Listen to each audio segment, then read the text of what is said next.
ล้อทุกดานึมกลาอัมสมาตจะเทียบดานึมกีขอโทษเราจุบบวดดานึมกลาอัมสมาตเปียบดานึมตอยมากบัดอีตรดซะเราทุกที่บุบดาอดีตจะบิรีดกาย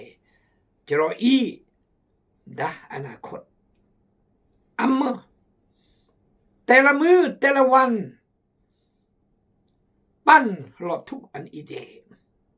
ปั้นปัญหาอุปสรรคอันอีเดตาเบาโลดวังแต่อันตั้งสติอันเลอตาเบาโลดวังแต่ต้องตั้งสติอันเลอตาเบาเลอเยื่อมสับเสื่อมในอุซีลอยสมัย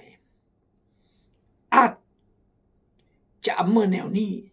ดับเสื่อมต่อยนี่คือ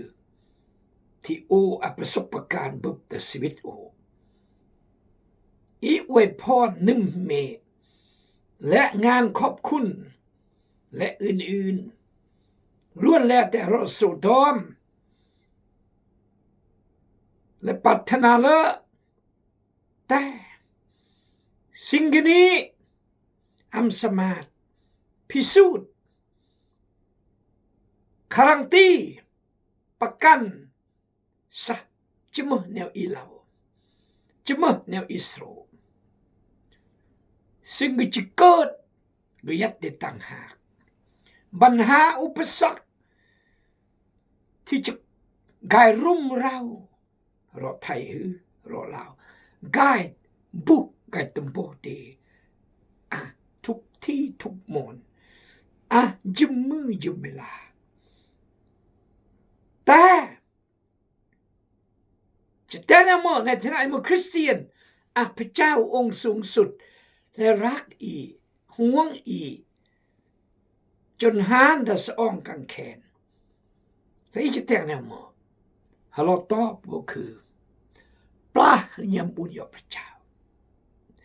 เสื้อพระเจ้าดื่มพระเจ้าปลาเยี่ยมบุญยพระเจ้าอำลามันจะเกิดเขื่อนอำลาความทุกข์มันจะเกิดเขื่อนปัญหามันจะเกิดเขื่อนอึดยากมันจะเกิดเขื่อนปลาเยี่ยมพระเจ้าเสื้อพระเจ้าดื่มพระเจ้านำนี้และแต่งตามพระเจ้ามอกแล้วก็จะซอกอีได้งอรอันอีกกละปัญหากันนี้โอเราคีอุบตลอดรับใช้พระเจ้า48 ปีบุบปัญหามากมายแต่ขอบคุณพระเจ้าแต่ละปัญหาที่อุบแต่ละอุปสรรคที่อุบสิ่งนี้เกิดจากชีวิตโอนั่นก็คือโอแต่งพิษแต่งมากโอมหอยก่อนนิ่มโอมเลยลากลูบโอมมักกำปงเบียงโอมลบเมียกระมูลแต่เบียงมือปังไก่โซไก่ประอุมไก่จมตีไก่เก่าห้าไก่ใส่ร้ายปาซี่เล่งไก่ร้ายคู่จิปูจิบุจิพานบุบลอยจิงกุลมุงจิงกุลมัดแต่จิงกุลตะนอกแต่ตะกลวงกลอกเบียงจิงกุลตะนอกเล่งตะนอกแต่ให้เยี่ยมอีกกลอกต่างงอสำคัญรักษาชีวิตอีอันเลอแล้วตะตรึกมากซึ่งเรียงโจมตีเรียงลุลไฟคลายบรามบอกเลยนะมากเลยดื่มนายงมากพี่น้องจะเข้าใจครอสไมเลอร์ลุยจมบนเขาเอื้ออมกัน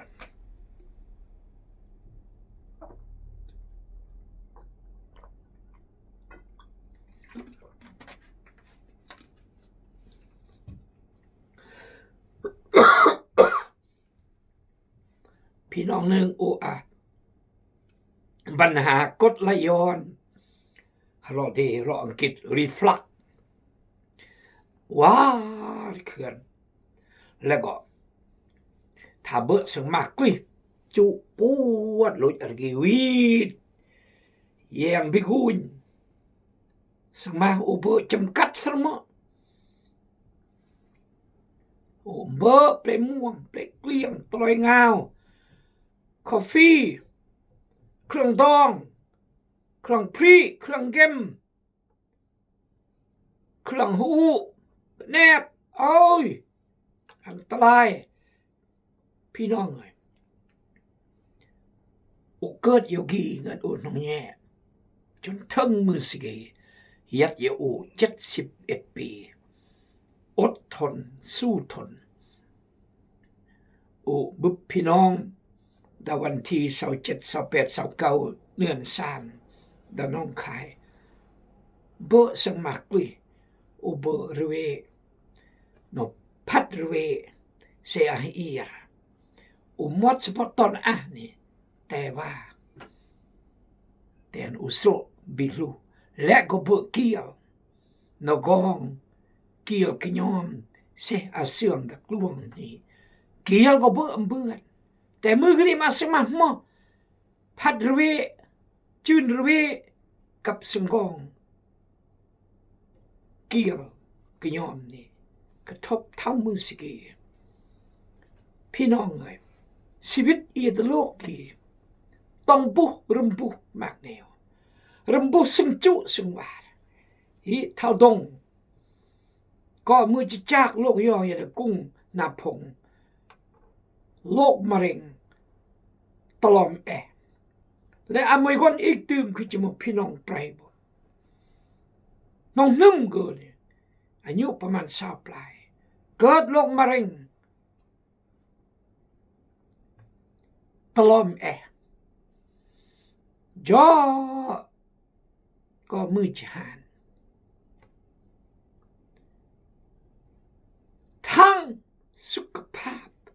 ทั้งซึ่งเบอซึ่งมาทั้งรักษาจิตวิญญาณอันยอกกับพระเจ้ามันยากลำยากพี่น้องแต่ละมื้อแต่ละวันเหมือนไปสู้เราความทุกข์ของมือกับมือก็บ่แล้วสลับมือกันนี้ตาบิแตงกับตำบ่ตาไปเอือกบูดตาไปเอือกยามายาซัรตาไปลิ้นก่อนนึ่มตาไปเลือดยาลากยาโลบลิ้นเมียเจ็บพายขี่เราเมายา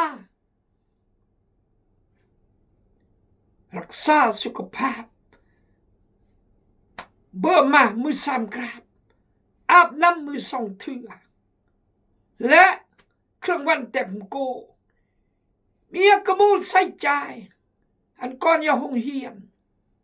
และเวทเบื่อเวทมาพอแล้ว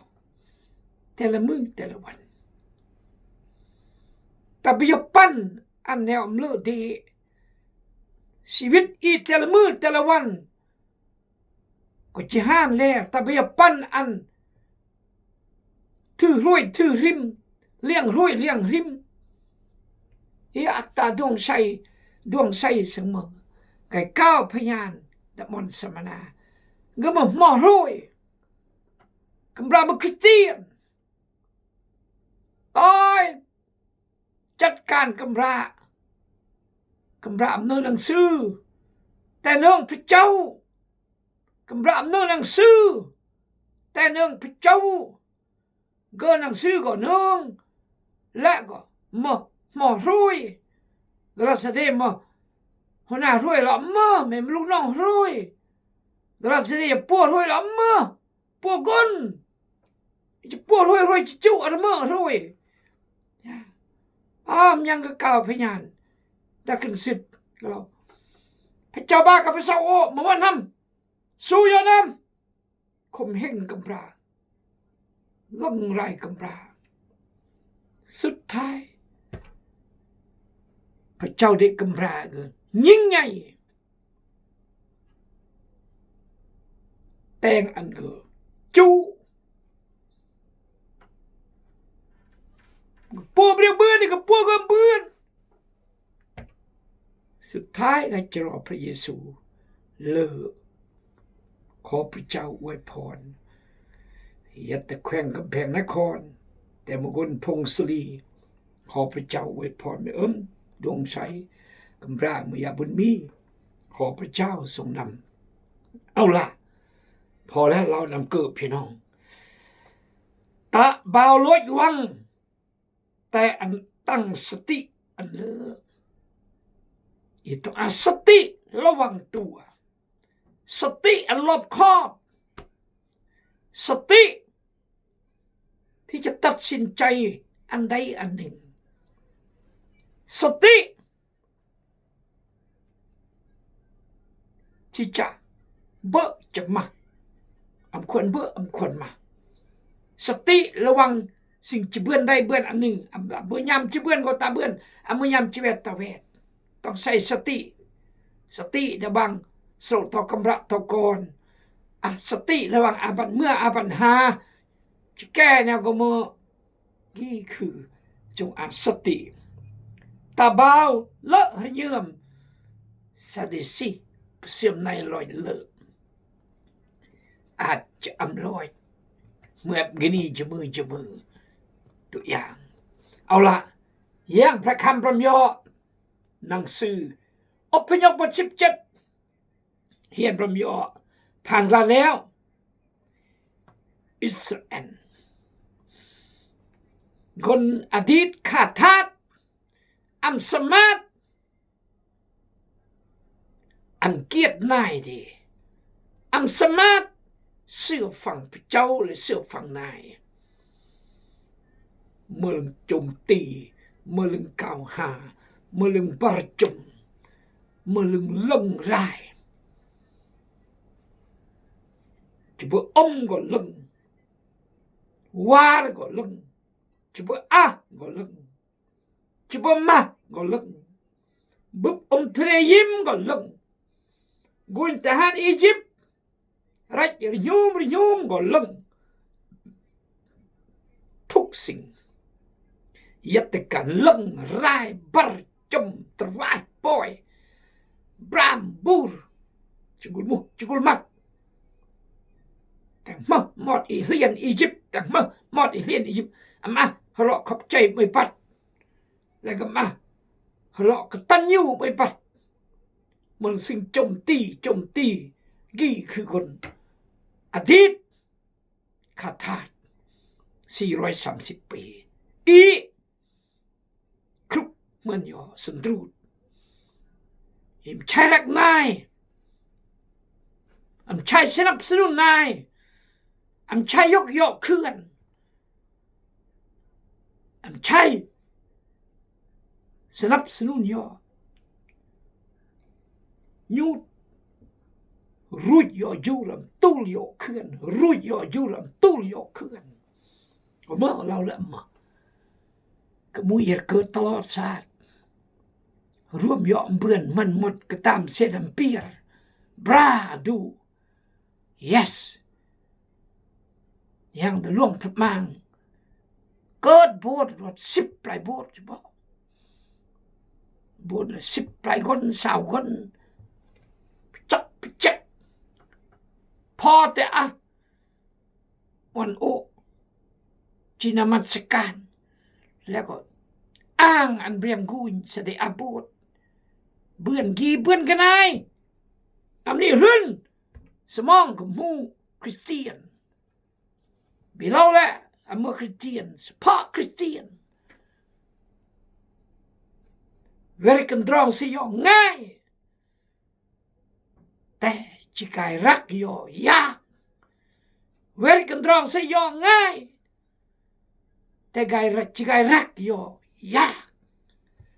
มูเอ้ยต้องเปลี่ยนแปลงทำถึงนี้จบจะได้นำนี้ตลอดอย่าเมื่อเฮรดักแง่กุมเบกุมมาเมื่อเอียปลาปิกนี้ก็เมื่อเราเล่มมายัง สุมชนอิสราเอลทั้งหมด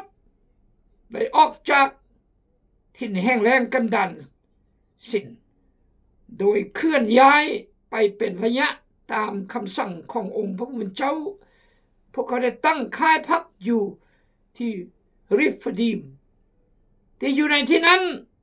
พวกเขาบ่มีน้ำดื่มพวกเขาจึงจมหายใส่โมเสสและบอกว่าห้าน้ำให้พวกเขาดื่มแม่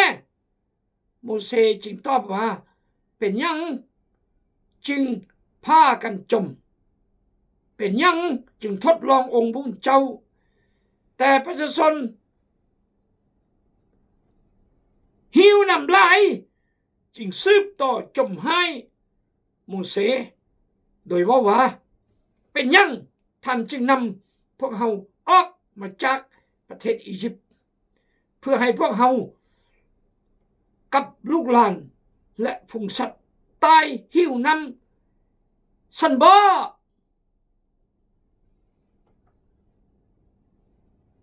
ขอพระเจ้าอวยพรพระคำพระเจ้าขอพระเจ้ารับเกียรติขอฝากคนหนึ่งคือ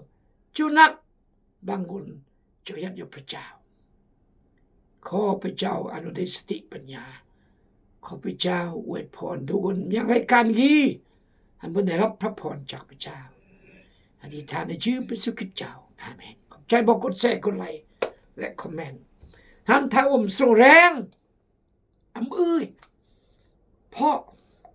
กดไหลย้อนเอาละประการที่หนึ่งเมียหนูเอื้อกอมแม่เมื่อกับอาอมอันแนวกับมือแทนที่จะเล่าเป้ออมขี้นอจิตแต่นะเมื่อพระเจ้าได้มีแต่งอัศจรรย์ในอียิปต์10 แนวและแต่งอมทะเลจากมีเราอย่าพระเจ้าคุยแย่พระเจ้าคือจะจอยอินเอาอมเอือกนี่คือเราจะเล่าทอมสอกอมมันอีกแม่เราเล่ากี่ทอมเริ่มทอมสอกอมมันอีกแม่ต่อยเราลงมา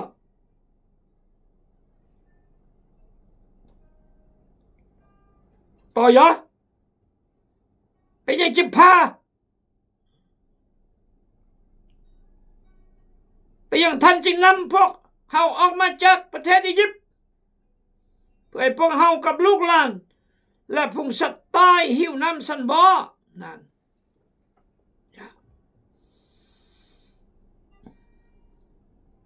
อันอีกับ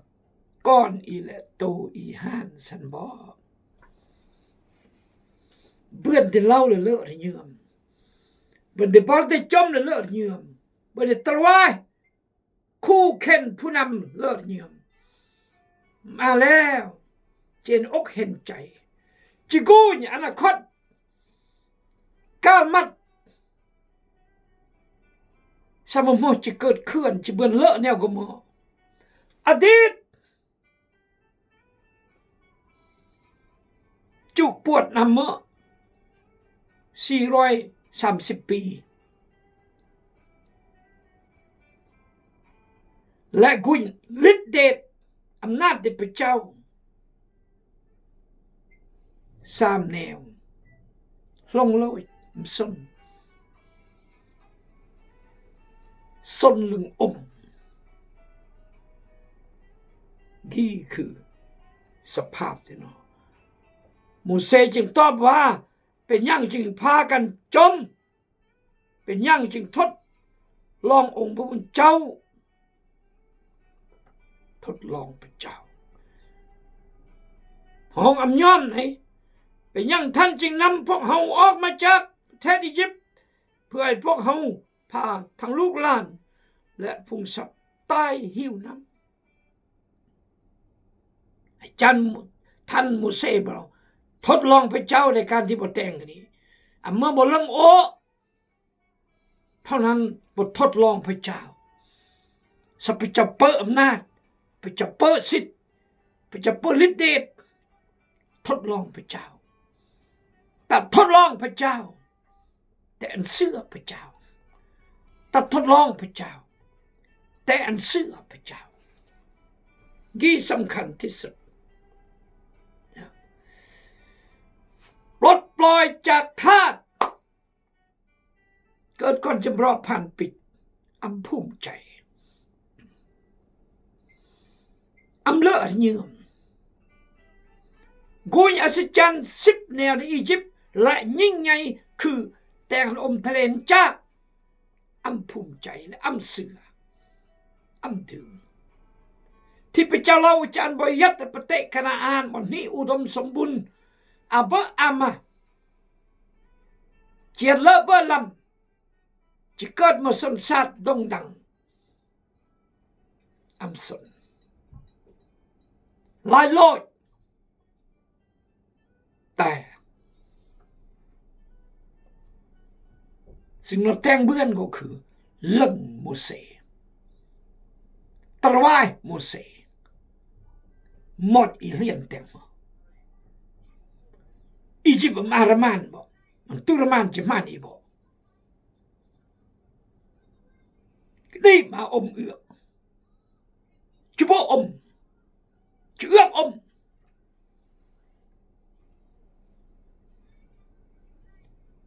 อีเดอย่างนี้ละเมียดนี่อดีตบิสนอนาคตอัมกุยอัมสนปัจจุบันสำคัญอีจะอำเจริญก้าวหน้าพอเอ็มเฮียนอดีตผ่านกลาดสังกมแนวกมือและก็อำแย่งอนาคตก้าวมัดสัพเจ้าเตรียมอุนิเดมอบสิ่งดี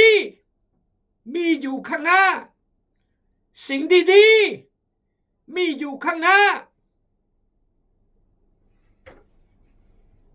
แต่เอี่ยมสนพี่น้องเอ้ย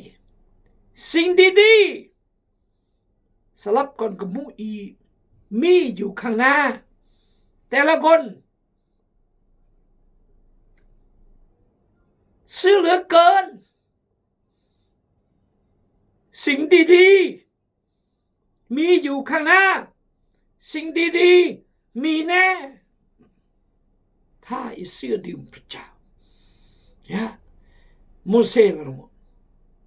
และโมเสสก็ภาวนาอธิษฐานต่อองค์พระผู้เป็นเจ้าด้วยใจฮ้อนว่าข้าน้อยจะเฮ็ดแนวใดดีกับประชาชนเหล่านี้เพราะเขาเกือบจะเอาก้อนหินขว้างใส่ข้าน้อยองค์พระผู้เป็นเจ้าบอกโมเสสว่าจงเอาหัวหน้าของชาวอิสราเอลบางคนไปกับเจ้าและล่วงหน้าประชาชนไปก่อนจงถือไม้ค้อนเท้าที่เจ้าได้ใส่ตีน้ำนิ่นนั้นไปน้ำมือหน้าบุบยออีกซะพระเจ้าจะแต่งมือนอและพระเจ้าจะเป็นเกล้มานอกุยบุบรมยอตาบ้าวกันพระคำอำมากแนวเริ่มยังไม่รอบบ้านรอบถ้าพี่น้องพลาดเสียใจขอพระเจ้าอวยพรอาเมน